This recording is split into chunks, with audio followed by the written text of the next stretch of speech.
the crown, you take the lead. We're bandits tonight with thick as thieves. Climb to the top of the mountains, we'll race to the rivers and jump in. There's so much more for us to see.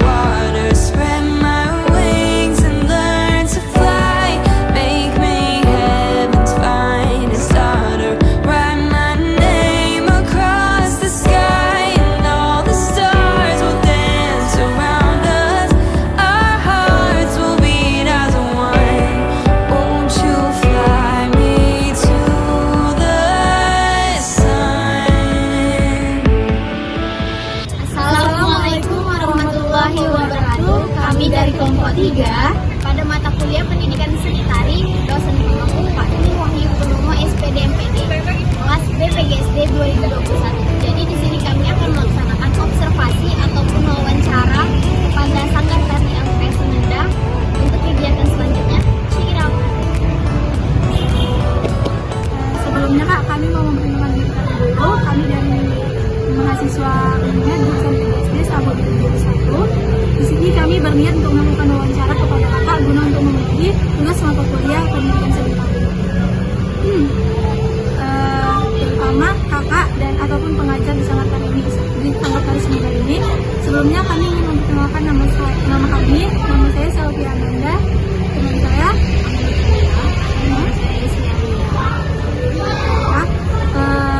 sebelumnya di sini kami ingin tahu terlebih dahulu nama kakak siapa ya? Sebagai salah satu pengajar di lembaga pendidikan sementara, nama saya Nabila Khairul. Saya juga mahasiswa pendidikan jurusan pendidikan sementara. Tahunnya 20. Tambah aja ya. Sebelumnya saya mau bertanya Kak, nama Sanggar Tari ini apa ya? Tadi ya apa nama sanggarnya itu lembaga pendidikan sementara. Jadi biasa di orang kenal LPS sementara. Membanggakan lembaga pendidikan seni Sumedang. Lebih cenderung ke seni tarinya. Untuk pertanyaan berikutnya Kak, Sanggar Tari LPS Sumedang ini sudah terbentuk sejak kapan ya?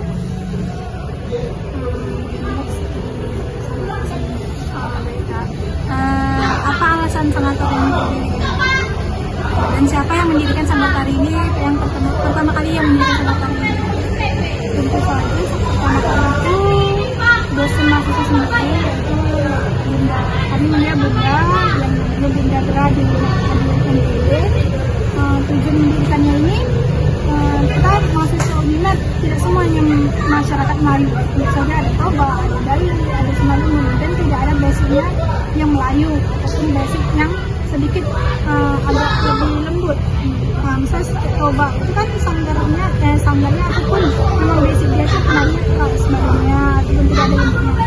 Didirikan sanggar ini agar dia difus, agar dia didorong untuk bisa, contohnya lebih cenderung ini ke Melayu. Sanggar ini lebih pakemkan dia itu Melayu. Jadi biar semua mahasiswa UNED itu tidak ada yang mengulang pelajaran Melayu ataupun seperti Simalungun gitu. Sejak terbentuknya LPS Sumedang ini sampai sekarang, apakah hanya menari untuk tarian tradisional atau ada juga tarian modern gitu? Tentu saja ada tarian yang kami tidak pakemkan ke tradisional, ke modern, misalnya ke kreasi ataupun betul-betul dance modern juga ada. Tapi tergantung anak-anaknya mau belajar ataupun memang tergantung seperti anaknya job bisa ditarikan. Untuk rekrutan anggota Sanggar Tari LPS Sumedang ini seperti apa ya Kak? Lalu syaratnya apa aja yang harus dipenuhi untuk menjadi anggota Sanggar Tari LPS Sumedang? Rekrutan tidak ada rekrutan. Siapa yang mau belajar, mau dari usia dini sampai ke orang tua masih bisa belajar semuanya. Artinya tidak ada batasan umur mau belajar. Apakah ada di ya?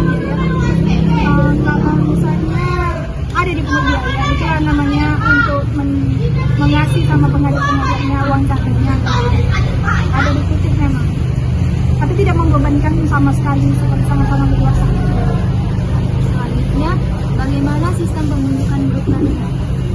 Sistem pembentukannya waktu itu kepada pemimpinnya sendiri yang tahu bersama teman-temannya.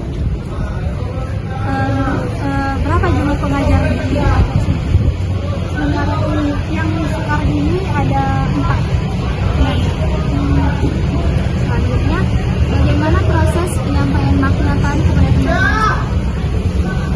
Jika proses pemaknaan tari saat kita memulai ragam, kita sambil memberikan istilah-istilah gitu, istilah lenggang, ini mengartikan ini, tetap memberikan setiap gerakan, setiap ragam diberikan makna dan artinya. Kira-kira kendala apa aja yang sering terjadi dalam proses latihan? Kendala ya namanya orang proses belajar, tidak semua orang bisa langsung kita kasih 1/8 harus apa, 1/8 harus bisa gitu. Inilah dia namanya lembaga pendidikan, disinilah dia dididik macam mana dia bisa menari, macam mana dia bisa menarikan tarian-tarian wajib. Selanjutnya, bagaimana dengan fasilitas atau properti yang digunakan di saat tari kita? Apakah segala fasilitas dan properti yang dibutuhkan sudah lengkap? Selama ini sudah beberapa tahun saya di Sumedang dan beberapa tahun di DKI Sumedang, semua sudah cukup properti tari, mau dari tari apapun sudah mencukupi. Jadi sudah lengkap ya.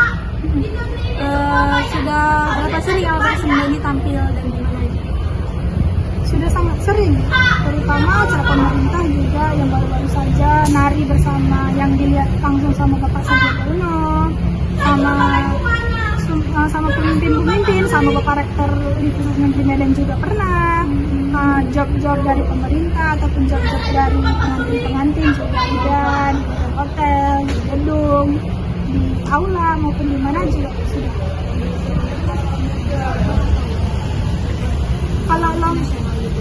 Kalau di job nasional maupun internasional juga sudah pernah. Di nasional mengikuti lomba juga sudah pernah, internasional nari gitu kan, membawa gitu kan tarian Indonesia ke Malaysia juga sudah pernah, ke luar negeri juga beberapa kali.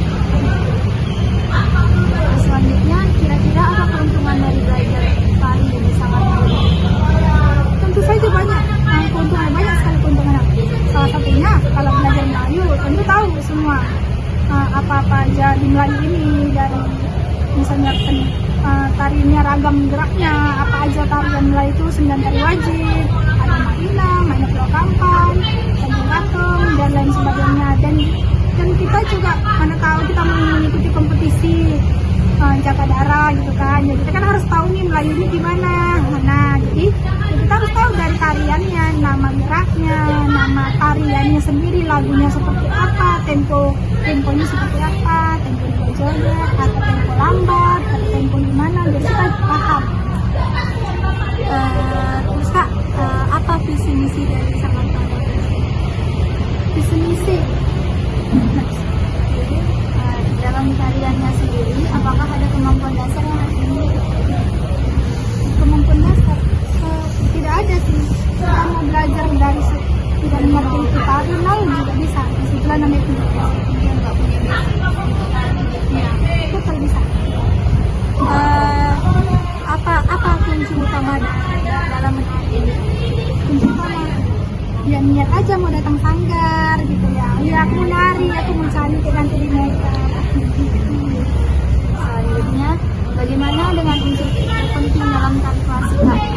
Apa aja? Jadi mungkin hanya ini Kak yang bisa kami sampaikan, atau kami tanya-tanya sama Kakak, kami ucapkan terima kasih. Jika ada kata atau perlakuan kami yang kurang mengenakan, kami mohon maaf. Ya Allah, kami mohon ampun, kami ucapkan